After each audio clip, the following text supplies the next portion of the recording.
Hello, love, and welcome to my video. I'm so grateful that you're here and trust that this is exactly where you're meant to be right now. So, I want to talk about two ideas that underpin my entire philosophy for basically everything. The first one is that you are inherently worthy because you exist on this earth. And the second is that you are whole and you are enough. Again, simply because of the fact that you exist on this planet. For so many of us, our external realities and our current life situations are not reflective of what we truly desire for ourselves. Whether it's the relationship you're in, the job you're working, the housing situation you're in, it could be literally anything on the outside. It doesn't match what we truly, truly want for ourselves on the inside. And I believe this is due to the fact that we have denied ourselves. As we've grown up, we have been domesticated by society. We were taught what's right, what's wrong.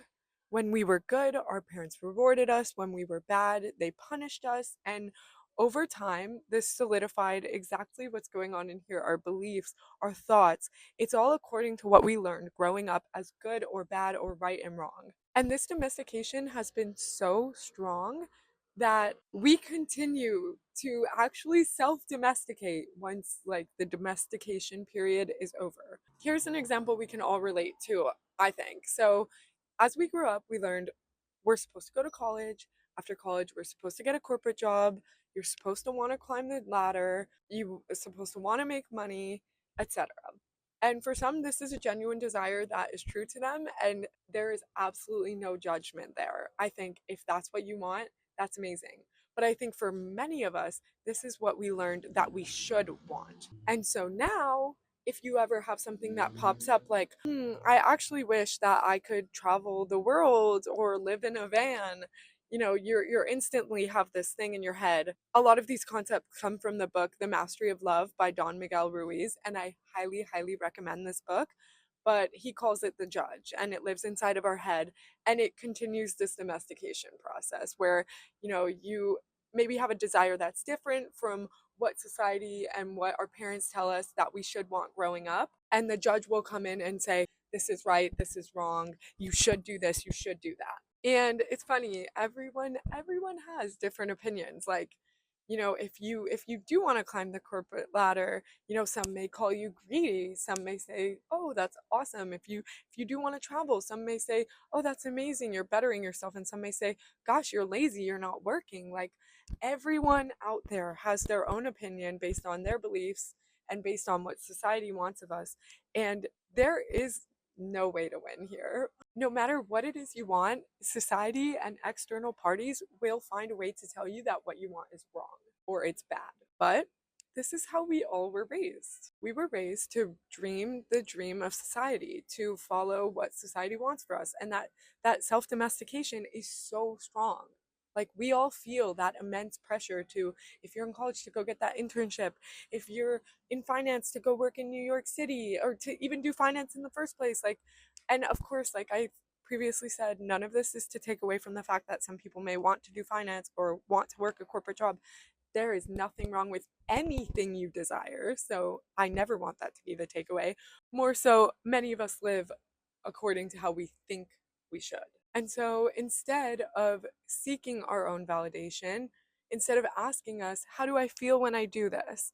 How does this light me up? Do I want to do this more? Would I do this if no one's watching? We don't seek our own validation. We don't seek our own feelings on what we should be doing. We ask the questions that seek external validation. And you have probably picked up on this theme by this point in the video where I've used a lot of the words good, bad, right, wrong. And that's because that's how we're raised to think about things, in good and bad and right or wrong. But, and this is a really, really key thing that if you can really soak in like a sponge, it will change your life. Things don't always have to be right or wrong. They don't always have to be good or bad. They can just be. You can just be. You don't have to be anything other than what you are. Our egos, though, our egos don't like that. Our egos don't like the thought that things are not good or bad or right and wrong, and that we don't have some kind of external identification. Our egos are always grasping for the idea, I am a sister, I am a daughter, I am this job title, I am this, I am that.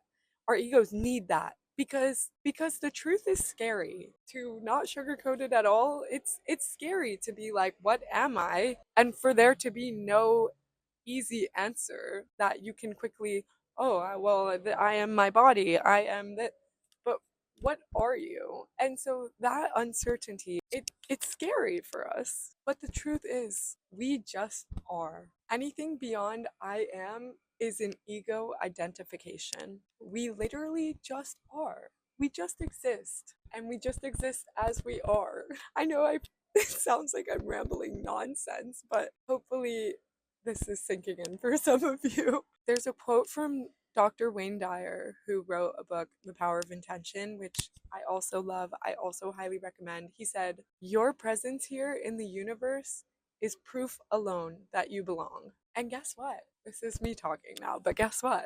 You are perfect exactly the way you are. The same way that when you look at a sunset, or you see a flower or even some kind of animal, you don't wish it was something different. You don't look at a purple flower and say, gosh, I wish it was blue, or I wish it was a little bigger. No, you don't want to change that. When you look at a sunset, you don't say, I wish there was more blue hues here. Something just feels off here. No, you see it for what it is, which is, it is beautiful and it is perfect. It's perfect. Every sunset is different and every sunset is perfect. Same for every flower, same for every animal, and the same is true for you. Hi guys, Editing Gracie here. I'm so sorry for interrupting the video. I know I was really on a roll. I'm sad to inform you that my mic stopped working. A moment of silence for the 15 minutes of lost footage. That really flowed from my heart, but I did have to refilm, so be patient as we bridge the gap, but it's going to bridge. We're gonna get there. So thank you for being patient. I'm sorry for interrupting. Let's get back to it. Mwah. And realizing this is truly the first step in reclaiming your life. There is nothing on the outside that can complete you. There is nothing you need to prove to anyone. Everything that you could ever need is already right inside of you. We all spend so much time looking outwards, looking for answers, looking for how. It's funny, I actually was scrolling through YouTube and I saw this video and it said, what 2027 is going to look like? And it had millions of views. And I was just astonished because I mean, and of course, I'm not exempt from any of this. I'm a human and uncertainty definitely brings me fear as well.